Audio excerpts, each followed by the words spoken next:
एक छोटा सा शहर में एक परिवार रहता था जिसमें एक बूढ़ी माँ अपने 2 बेटों और बहुओं के साथ रहती थी। बड़ा बेटा राम और उसकी पत्नी रानी, छोटा बेटा सुमित और उसकी पत्नी पूर्णिमा। बड़े बेटे की एक लड़की और छोटे बेटे का एक लड़का था। सुमित ने अपनी पसंद से शादी की थी। पूर्णिमा एक अमीर घर की लड़की थी।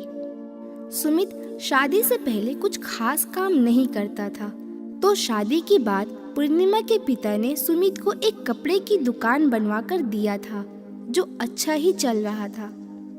राम की नौकरी चले जाने के बाद सुमित उसकी दुकान पर ही राम को काम पर रख लेता है।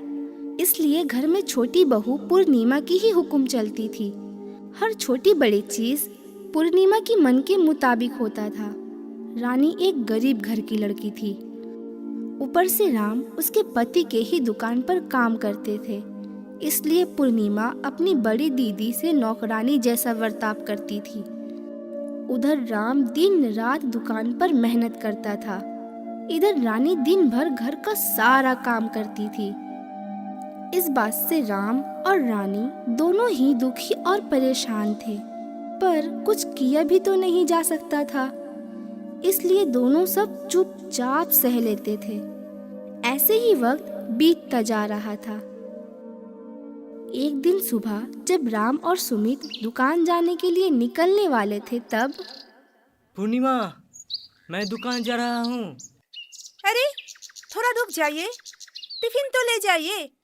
दीदी, ओ दीदी, कहाँ हैं आप? टिफिन बनाया या नहीं?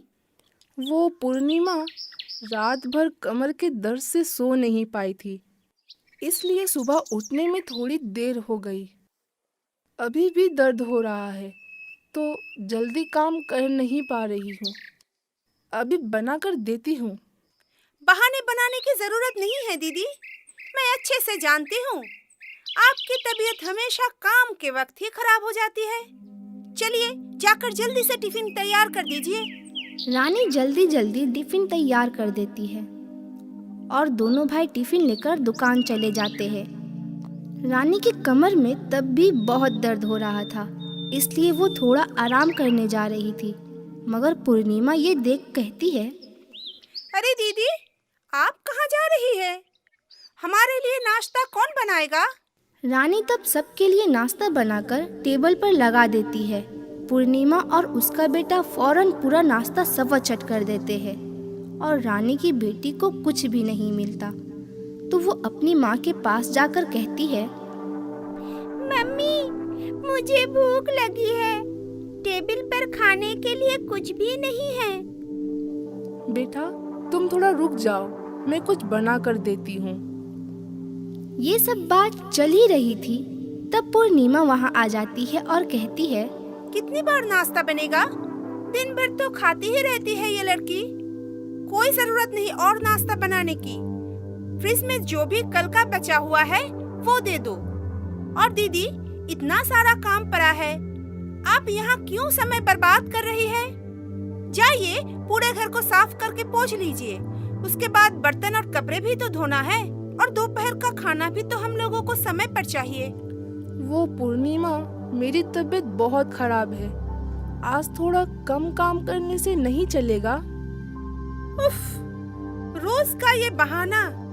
जाकर जल्दी से काम पर लग जाइए। सब काम समय पर खत्म होना चाहिए, समझ गई ना? उन दोनों की सास पास के कमरे में बैठकर सब सुन रही थी। उनसे और रहा नहीं गया, तो उठकर चली आई और कहा, क्यों बिचारी को परेशान कर रही हो छोटी बहू? देखो तो जरा, वो कितना बीमार दिख रही है। आज उसे थोड़ा आराम करने दो। काम तो रोज ही करती रहती है। माँ जी, आप बस दीदी की ही तरफदारी करती रहती है। कुछ नहीं हुआ है इन्हें। आप जाकर पूजा कीजिए और दीदी को अपना काम करने दीजिए। मेरे लिए परेशान मत होइए माँ जी, मैं ठीक हूँ। आप जाकर आराम कीजिए। मुझे सब कुछ दिखता है बड़ी बहू। खैर, ये कहकर उसकी सास वहाँ से चली गई। तब रानी फिर से काम करने लगती है। रानी की हालत देख बूढ़ी अम्मा बहुत दुखी हो जाती है, लेकिन वो बेबस थी। अगर वो बड़ी बहू की तरफदारी करती है तो छोटी बहू घर छोड़ने की धमकी देती है। बूढ़ी अम्मा अपने दोनों बेटों से ही बहुत प्यार करती थी, किसी को भी खोना नहीं चाहती थी, इसलिए सब चुपचाप सहती रहती थी। और एक दिन की बात है, पूर्णिमा का सोने का झुमका कहीं नहीं मिल रहा था। दीदी, आप मेरे सोने का झुमका कहाँ रखे हैं? निकालिए जल्दी से। ये तुम क्या कह रही हो पूर्णिमा? ऐसे देख रही है जैसे कुछ भी मालूम नहीं। घर साफ करते समय हाथ साफ कर लिए होंगे। है तो गरीब घर से, नियत तो नहीं बदलेगा ना। उस शाम घर में सब मौजूद थे। सबके सामने पूर्णिमा रानी को बुरा भला कहती है। रानी इतना अपमान बर्दाश्त नहीं कर पाती, तो उसी रात वो खुदकुशी करने के लिए पास के नदी में जाकर छलांग लगा देती है। नदी के सामने वाले बरगद के पेड़ में एक चुड़ैल बैठी थी। रानी को डूबता हुआ देख उसने सोचा, ये औरत अपनी जान क्यों देने आई है? मुझे इसे बचाना चाहिए।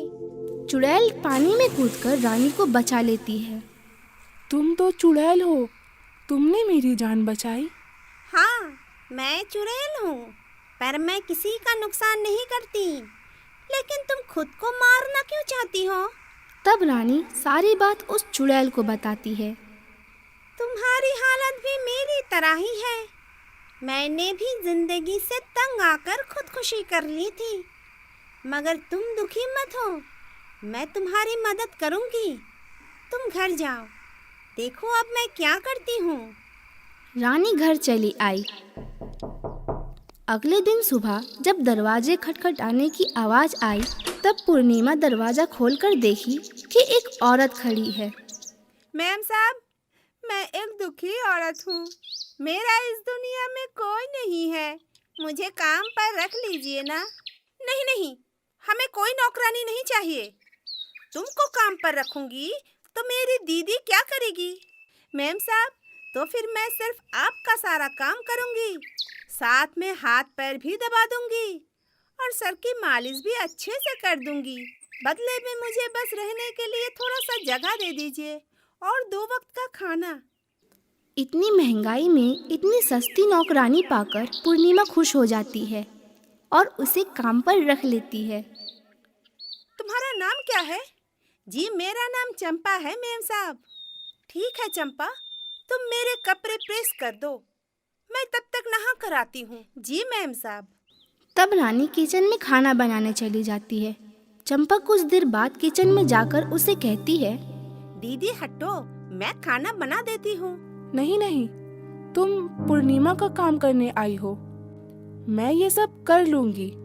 तब चंपा फौरन चुड़ैल के रूप में आ जाती है और कहती है, वो अभी नहा रही है, मैं फट से सारा खाना बना देती हूँ। अरे, तुम तो वही चुड़ैल हो। हाँ, अब मैं आ गई ना, तो तुम्हें कुछ करने की जरूरत नहीं। चुड़ैल चुटकियों में सारा काम कर देती है। खाना पकाना, घर की सफाई, कपड़े धोना, सारा काम। फिर वो पूर्णिमा के कपड़े भी प्रेस कर देती है। इतने में पूर्णिमा बाहर आ जाती है और देखती है कि सारा काम खत्म हो गया। अरे, ऐसा कैसे हो गया? अब इतनी जल्दी सारा काम कैसे खत्म कर लिया दीदी? वो मुझे अपना कुछ काम करना है, इसलिए घर का काम जल्दी खत्म कर लिया। पूर्णिमा ज्यादा नहीं सोचती और अंदर जाकर चंपा से मालिश कराने लगती है। ऐसे ही दिन बीतता जाता है। चंपा के आ जाने से रानी को बहुत आराम मिलता है। वो दोनों आपस में बहुत अच्छे दोस्त बन जाते हैं, मगर पूर्णिमा रानी से बुरा बर्ताव करना नहीं छोड़ती। तो रानी चंपा से कहती है, देखा ना तुमने, सारा काम करने के बाद भी मेरे साथ कैसा बर्ताव करती है। दीदी तुम फिक्र मत करो, अब देखो मैं क्या करती हूँ। एक दिन रानी पूर्णिमा को खाने के लिए बुला रही थी। जब पूर्णिमा सीढ़ी से नीचे आ रही थी, तब चुड़ैल जादू से उसे सीढ़ियों से गिरा देती है। इससे पूर्णिमा की एक हाथ और एक पैर टूट जाता है। तब रानी पूर्णिमा को उठाकर बिस्तर पर लेटा देती है और बहुत दिनों तक उसकी देखभाल अपनी छोटी बहन की तरह ही करती है। उसे नहलाना, खिलाना, वक्त पर दवाई देना, उसका सारा काम करना। धीरे धीरे पूर्णिमा को अपनी गलती का एहसास होने लगता है। पूर्णिमा बिल्कुल ठीक हो जाने पर एक दिन सबको बुलाकर सबके सामने रानी से माफी मांगती है। मुझे माफ कर दीजिए दीदी, मैंने आपके साथ बहुत गलत किया है। आप बहुत अच्छी है, इसलिए मुझे बर्दाश्त करती थी। आप मेरी जेठानी नहीं, सच में मेरी बड़ी दीदी जैसी हो। मुझे माफ कर दो। अरे नहीं नहीं, मैंने हमेशा तुम्हें अपनी छोटी बहन समझा है। ये सब देख सभी बहुत खुश होते हैं। तब चंपा कहती है, मेरा अब यहाँ कोई जरूरत नहीं है मेम साहब। मैं बहुत खुश हूँ, पर अब मुझे जाना चाहिए। ये कहकर चंपा वहाँ से चली जाती है और उसकी आत्मा को मुक्ति मिल जाती है। पर रानी उसे हमेशा याद करती रहती है।